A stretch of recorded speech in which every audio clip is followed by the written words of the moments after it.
আজকে দ্বিতীয় অঙ্ক দেখো, এটা উপরে তো আছে find the radius of curvature of the curve at the intersection point of the line y equal to x and the curve. কি বলছে? Find the radius of curvature. Radius of curvature বক্রতার ব্যাসার্ধ। বক্রতার ব্যাসার্ধ মানে কি? একটা জিনিস একটা কার্ভ কতটুকু বাঁকাই গেছে। এই যে একটা কার্ভ, এটা না, এটা তো যেটা সেন্টার পয়েন্ট হয়, এই থেকে এই যে ব্যাসার্ধটা, এটাকে বলা হয় বক্রতার ব্যাসার্ধ।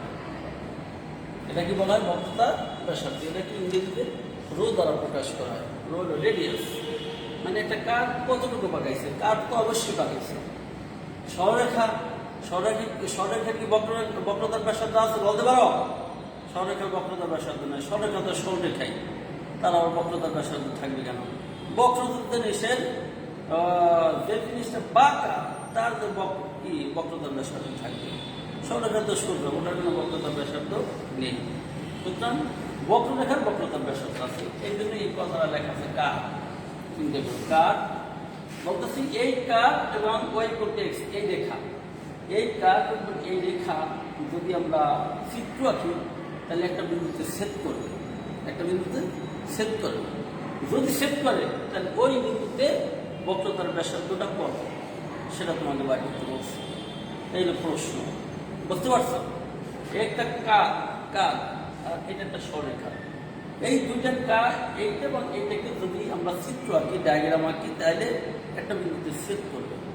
তাহলে ওই ছেদ বিন্দুতে বক্রতার ব্যাসার্ধ কত সেটা তোমাকে বাইর করতে হবে। এইটা হলো প্রশ্ন। Find the radius of curvature. Radius of curvature বক্রতার ব্যাসার্ধ অফ দ্য কার্ভ এত কার্ভে at the intersection point of the line এত। এইটা এই কার্ভ এবং এই রেখাটা যে বিন্দুতে ছেদ করছে ওই ছেদ বিন্দু বক্রতার ব্যাসার্ধ নির্ণয়। তাই ফার্স্ট অঙ্কটা দেখে আমাকে দেখো, এটা একটা কার্ভ দেওয়া আছে, এটা একটা রেখা দেওয়া আছে। কোন বক্রতার ব্যাসার্ধ নির্ণয় করতে হলে একটা বিন্দু লাগিয়ে দেওয়া, একটা বিন্দু।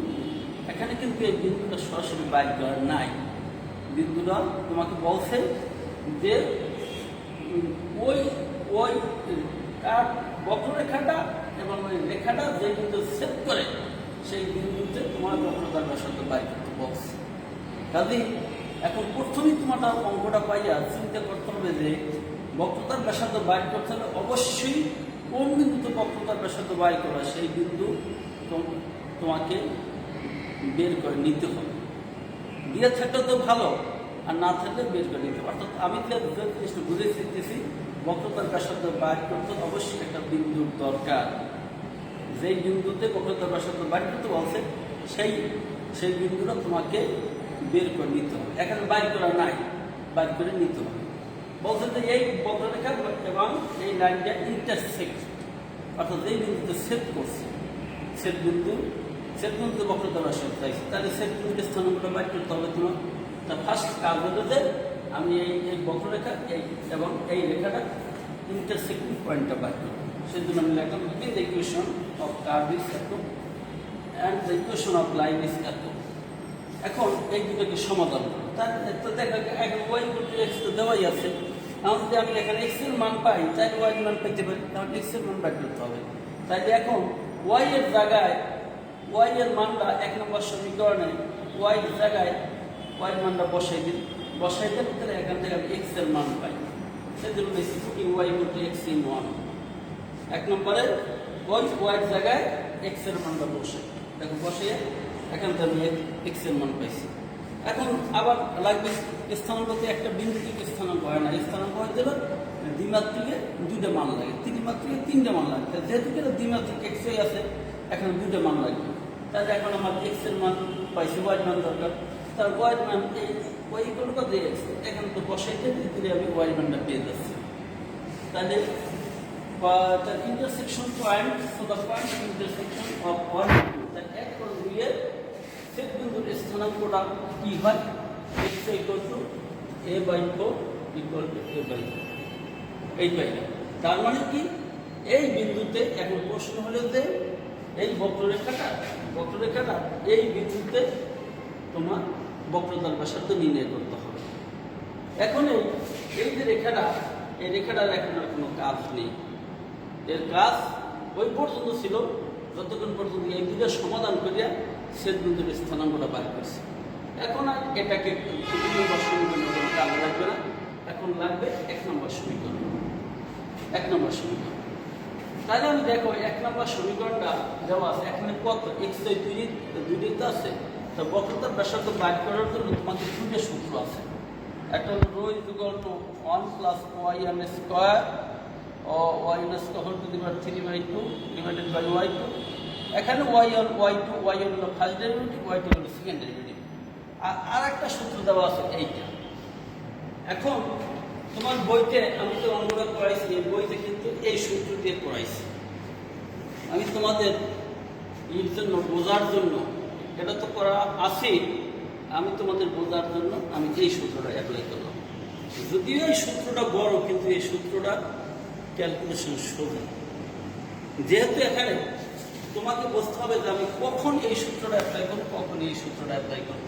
দুটো সূত্র যখন দেখবো যে চলক একটা দেওয়া থাকে তখন y = x2, এই বক্ররেখা মনে করো 2, 3 বিন্দুতে বক্রতার ব্যাসার্ধ বের করো, সেই ক্ষেত্রে এই এক চলকের ক্ষেত্রে এই সূত্রটা ইউজ করতে হবে।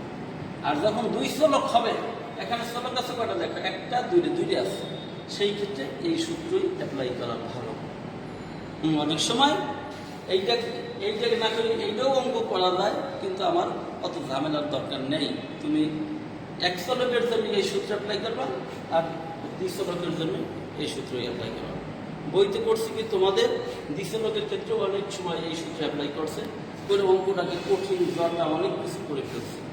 আমার মতে এইটা করলেই ভালো হবে। সেই জন্য আমি এই অঙ্কটা আমি নিজের প্রয়োজনেই তোমাদের দেখানোর জন্য করলাম যে না, বইতে যে এক চলক দেওয়ার রেজাল্ট এই সূত্র অ্যাপ্লাই করে রেজাল্ট মিলেছে, এইটা না ইউজ করে আমি এই সূত্র অ্যাপ্লাই করেও সেম রেজাল্ট বাই করতে পারি। তাই এখন বুঝতে পারছো যে কখন দুটো সূত্র অ্যাপ্লাই করবো। যদি ফাংশন একটা চলক দেওয়া থাকে সেই ক্ষেত্রে এইটা, আর যখন একাধিক চলক দেওয়া থাকে, 2টা চলক দেওয়া থাকে, সেই ক্ষেত্রে এইটা ইউজ করাটা ভালো হবে। তাহলে এখন আমরা সূত্রটা জানি কি দেখো, দ্বিচলকতে fx whole square fy whole square whole to 3/2 fx xx fy whole square twice fx fy f of x y f of y y f of x whole square. এখন তোমাদের এখানে স্যার fx fy কি, এটা হলো আংশিক ভগ্নাংশ। আমরা যখন y = x থাকে তখন আমি এটাকে ডেরিভেটিভ লিখতে পারি dy/dx, ঠিক আছে, স্কয়ার একবারে। আর যখন মনে করো এই জিনিসটা এইরকম থাকে, আর যখন মনে করো থাকে, যেমন z থাকে মনে করো x³ + y²। এখন এইটাকে z না দেখি এটাকে কি f of x দিতে পারি না, x লিখতে পারি না, পারি। আচ্ছা, এখন এইটাকে কি আমি যদি x এর সাপেক্ষে অন্তরীকরণ করি তখন কি y কে আসবে, y কি হয়ে যাবে, 0 হয়ে যাবে। শুধুমাত্র x এর অন্তরীকরণ হবে, y 0 হবে।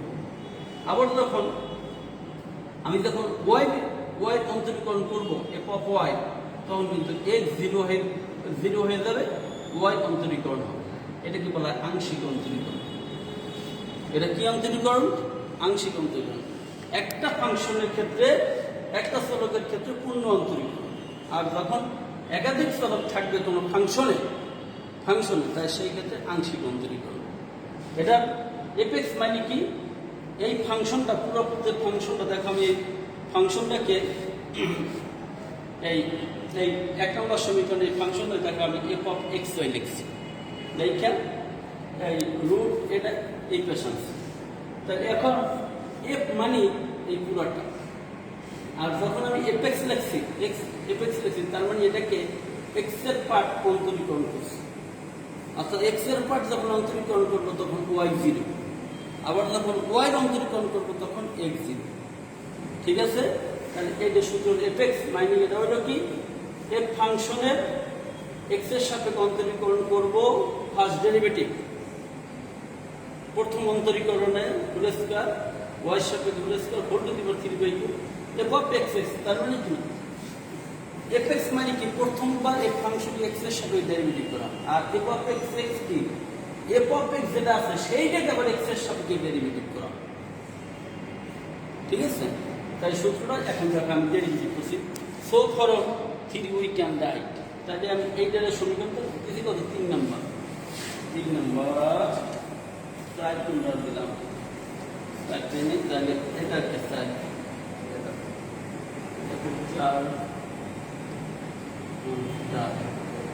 এখন আমি এই ফাংশনটা 3 নম্বর ফাংশনকে আমার যে সূত্রে কি কি আছে এফ আছে, দেখো এই সূত্রে 5টা জিনিস বাইর করতে হয়, f x f y f of x x f of x y f of y y, মোট 5টা জিনিস বাইর করতে হবে তোমাকে। কয়টা জিনিস? 5টা। তাহলে আমি এফ এক্স মানে কি এইটাকে এক্স এর সাপেক্ষে ডেরিভেটিভ, আমি তো বলেছি এক্স এর সাথে যখন ডেরিভেটিভ করব তখন এক্স এর ডেরিভেটিভ হবে ওয়াই জিরো আদার জিরো। তাহলে দেখো যে এটার পাওয়ার কত হাফ হাফ পিছনে এলো, আর ডেরিভেটিভের সময় কি করি আমি 1 থেকে হাফ থেকে -1 পাওয়ার যা থেকে তার থেকে কি তাতে কি মাইনাস বিয়োগ যায়, 1 বিয়োগ যায়, -1 বিয়োগ যায়, তাহলে হাফ থেকে 1 বিয়োগ করে থাকে তো মাইনাস, ঠিক আছে? আচ্ছা, এখন F of x x f of x x x তার মানে এফ অফ এক্স যেটা আছে এইটা যেটা আছে এটাকে আবার এক্স এর সাথে ডেরিভেটিভ করবো, আবার এক্স এর সাথে ডেরিভেটিভ করবো। তাই এটাকে এক্স এর সাথে ডেরিভেটিভ করলে দেখো এটাকে আবার দেওয়া ডেরিভেটিভ করতে হয়, কিন্তু এইটা হবে এফ অফ এক্স ওয়াই, তার মানে এটা হলো কি এফ অফ এক্স কোনটা এইটা, এটাকে ওয়াই সাথে ডেরিভেটিভ, তাই এখানে ওয়াই কি আছে? নাই, না থাকার কারণে কি হবে? 0 হবে। এফ অফ ওয়াই তার মানে কি এই ফাংশনটাকে ওয়াই সাথে ডেরিভেটিভ করবো, ওয়াই সাথে ডেরিভেটিভ করলে তখন এক্স 0 হবে, এটাও 0 হবে, শুধু এইটার ডেরিভেটিভ হবে, এটা ডেরিভেটিভ করলে হয় এইটা এফ অফ ওয়াই ওয়াই, তাহলে এইটাকে আবার ওয়াই সাথে ডেরিভেটিভ করলে এইটা, তাহলে আমি কি পেলাম? আমার শুধু দেখো 5টা দরকার, সেই 5টা পাইলাম। আচ্ছা, ডেরিভেটিভ এটা দিয়ে এই ফাংশনের কার্ভের ডেরিভেটিভ করলাম। এখন আমার যেই বিন্দুতে বক্রতার ব্যাসার্ধ বাইর করতে বলছে সেই বিন্দুতে এর ডেরিভেটিভের মান কত সেটা বাইর করতে হবে, সেটা বাইর করে তারপর আমি এই সূত্রে বসেই দেব। এখন দেখো আমি যে বলেছিলাম ওই যে 5টা ডেরিভেটিভ বাইর করেছি, f x f of x x f of x y f of y f of y y, কত ডেরিভেটিভ বাইর করলাম। এখন যেই বিন্দুতে তুমি বক্রতার ব্যাসার্ধ বাইর করবা সেই বিন্দুতে এই ডেরিভেটিভের মানগুলি কত সেটা তোমাকে বের করতে হবে, সেটা তোমাকে বের করতে হবে। সুতরাং তাহলে একটা পয়েন্ট a/4 a/4, ওই যে বক্ররেখার মান সরলরেখাটা সমাধান করে আমরা সেই বিন্দুতে স্থানাঙ্ক পাইছিলাম কোনটা? এটা পেয়েছিলাম না?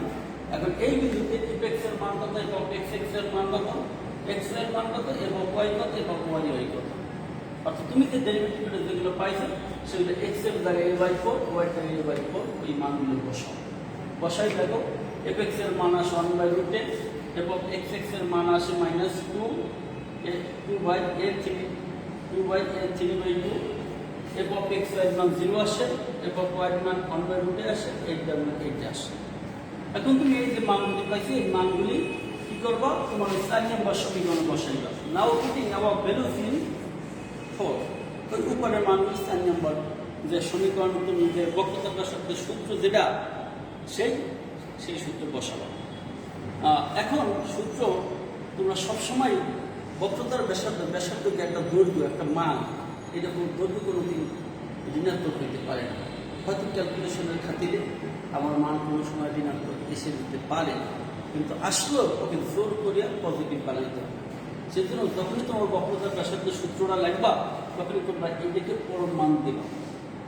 আমি এর প্রথমে দেই নাই, কিন্তু ওখানে পরম মান দিয়ে না, এই পরম মানটা দেবো। পরম মান দেওয়ার অর্থ হইল যে এইটার মধ্যে যেহেতু কিনা ব্যাসার্ধ কি একটা মান তো ব্যাসার্ধ তো কোনোদিন দৈর্ঘ্য তো ঋণাত্মক হইতে পারে না, ব্যাসার্ধ কোনোদিন ঋণাত্মক হইতে পারে না।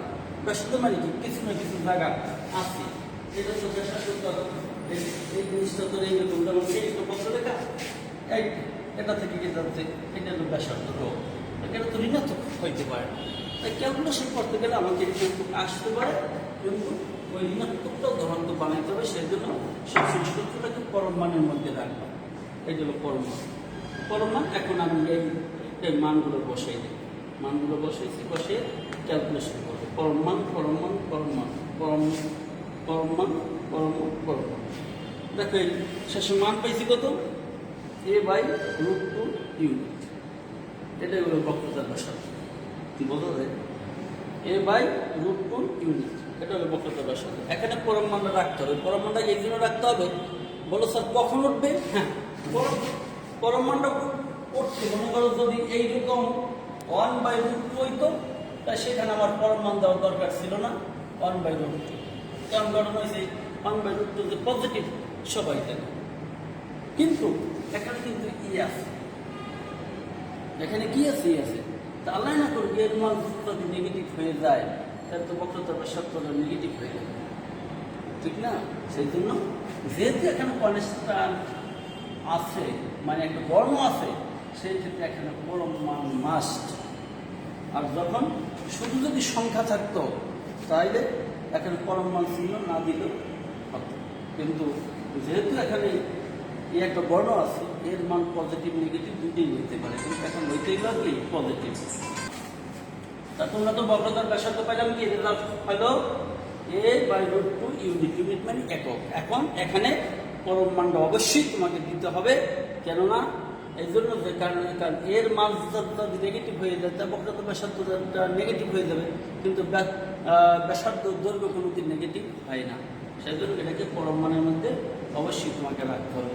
দিস ইজ রেজাল্ট, এই যে তোমাদের দাম। ঠিক আছে, বাকি যে অঙ্ক আছে ওগুলা আর বইতে যে অঙ্ক আছে আশা করি আর তোমাদের বাবার কথা না।